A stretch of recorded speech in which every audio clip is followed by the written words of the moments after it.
지지율 조사의 흔들이라는 제목을 붙여봤습니다. 비상계엄 사태에서 윤석열 대통령 탄핵과 체포까지 전국이 한 달 넘게 혼란을 겪고 있습니다. 그런데 최근 여론조사에서 변화가 보였습니다. 한번 보여주시죠. 여야 간의 지지율 격차가 12월 3일 비상계엄령 선포를 기점으로 벌어지다가 다시 계엄 이전 수준으로 돌아갔다. 이런 여론조사가 발표가 된 겁니다. 다음 그림도 한번 보여주실까요?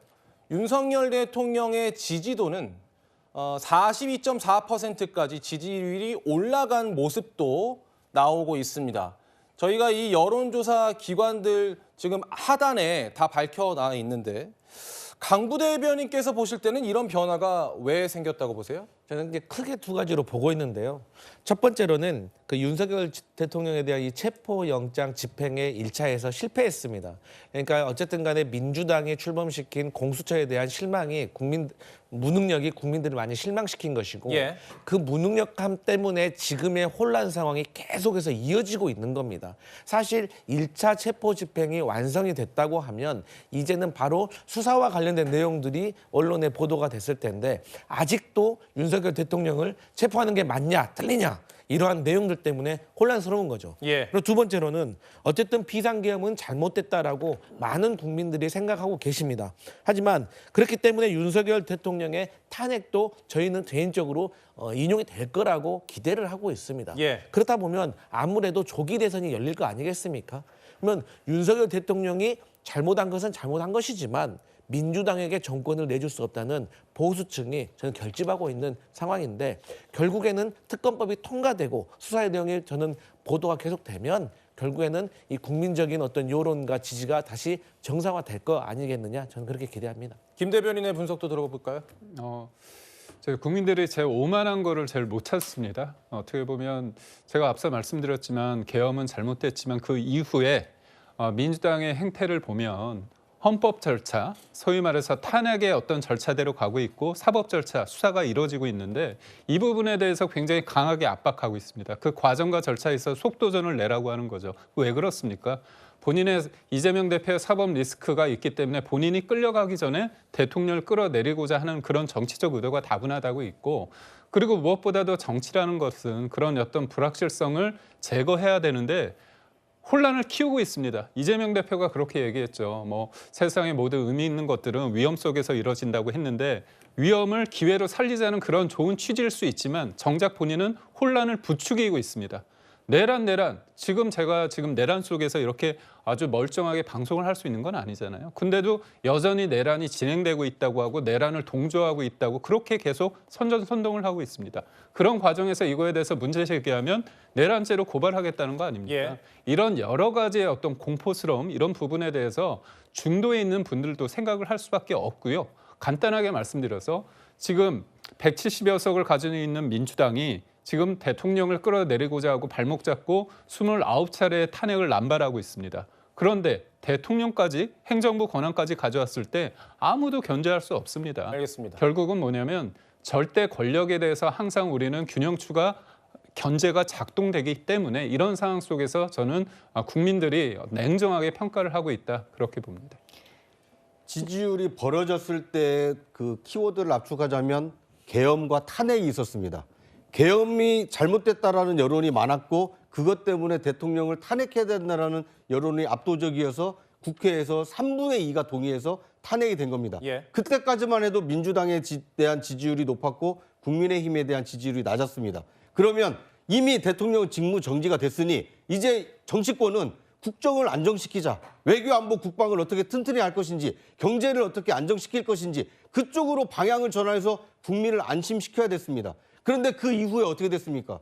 대통령 권한대행이던 한덕수 대행마저도 헌법재판관을 임명하지 않았다는 이유로 또다시 탄핵하지 않았습니까?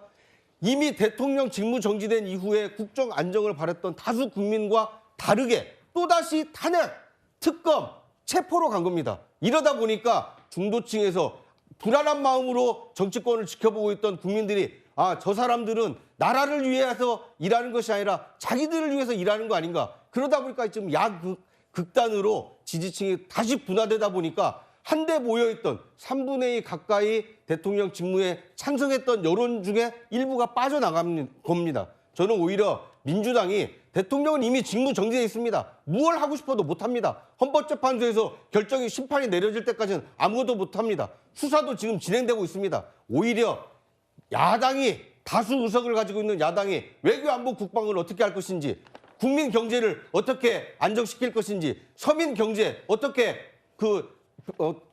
돌아가게 할 것인지, 오히려 그런 쪽에 좀 더 관심을 가져줬다라면 오히려 여론의 변화도 좀 달라지지 않았을까 하는 생각이 듭니다. 네. 네, 우리 구정 부장님 말씀 정말 일리가 있는 말씀이고요. 저희 민주당이 앞으로 민생 같은 걸 챙기는 데 더 집중해야 될 필요가 저도 있다고 생각을 합니다. 다만 한 가지만 말씀드리면 한덕수 권한대행은 탄핵을 시킬 수밖에 없었습니다. 그러니까 한덕수 권한대행께서 헌법재판관 3명에 대해서 임명을 하지 않으시겠다고 했기 때문입니다. 그때 헌법재판관을 임명을 했기 때문에 그 후에 최상목 권한대행이 2명이라도 임명을 했기 때문에 지금 헌법재판소가 그나마 정상화됐기 때문이라는 점을 말씀드리고 싶습니다. 네, 다시 여론조사 이야기로 돌아오겠습니다. 이번 여론조사에서 지지율 변화가 가장 뚜렷한 집단 2030 세대였습니다. 젊은 층 목소리 들어보겠습니다. 원래도 지지하고 있었지만 숨어있던 지지권들이 이제 드러나서 좀 의견을 피력하고 있는 거 아닌가 싶습니다. 또 한 번의 탄핵이 발생할 것 같은 위기감이 들다 보니까 더 이상 그렇게 하지 말라는 신호에서 뭔가 그런 반대 여론도 발생할 수 있지 않을까. 좀 답답한 면도 있고 얼른 진행이 돼서 어떠한 탄핵이 되든 안 되든 결과를 좀 이끌어냈으면 좋겠다는 생각이 있습니다.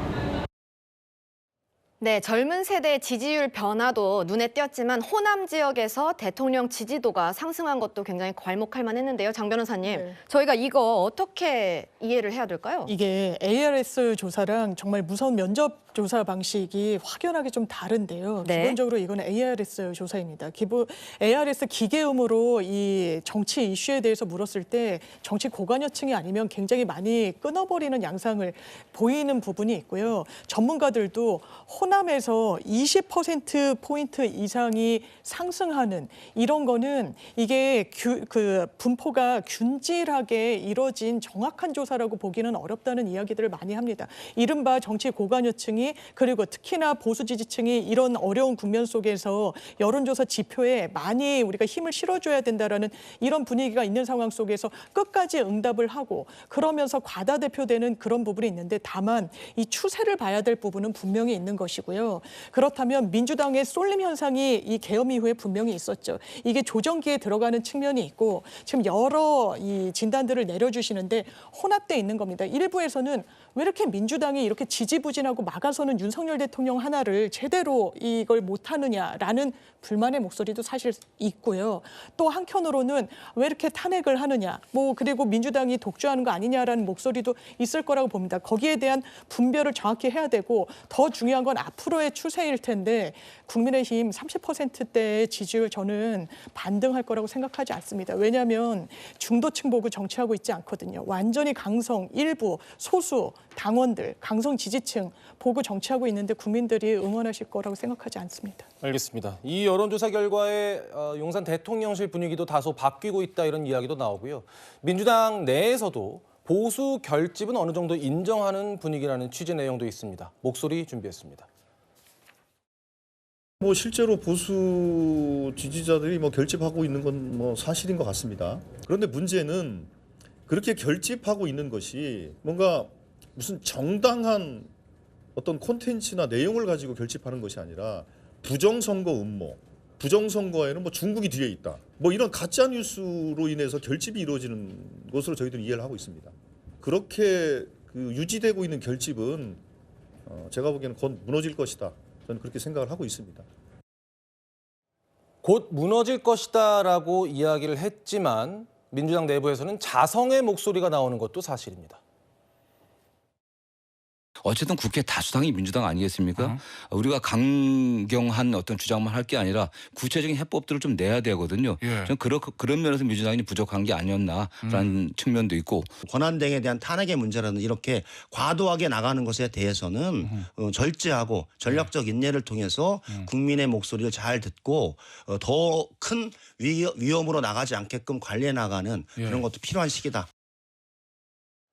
강 부대변님, 네. 그러니까 민주당 내에서도 이게 무작정 좀 밀어붙인 거 아니냐, 그래서 혼란을 초래했고 결국은 이런 여론조사까지 나온 것 아니냐, 이런 자성의 목소리가 나오고 있나 봐요. 네, 어쨌든 우리 장 변호사님께서 말씀하셨지만 지금 여론조사와 관련해 가지고 과표진된 면도 있고 그리고 어떤 정치 고관여층이 관련된 면도 분명히 있습니다. 그럼에도 불구하고 이 추세에 대해서는 민주당이 절대 외면하면 안 되고 정말 신중하게 왜 이러한 결과들이 나오고 있는지에 대해서 고민을 해봐야 됩니다. 그나마 다행스러운 점이 뭐냐면 지금 민주당 내에서 자성론을 얘기하시는 분이 이재명 대표와 정말 가까운 정성호, 김영진 이런 분들입니다. 그렇기 때문에 저는 민주당이 지금껏 세게 달려왔지만 다시 한번 이쯤에서는 어떤 중도층을 바라보고 또 나아가서는 국민 전체를 좀 바라보는 그런 모습을 보이는 것이 민주당의 앞날에 저는 좀 좋지 않을까라고 생각을 해봅니다. 알겠습니다.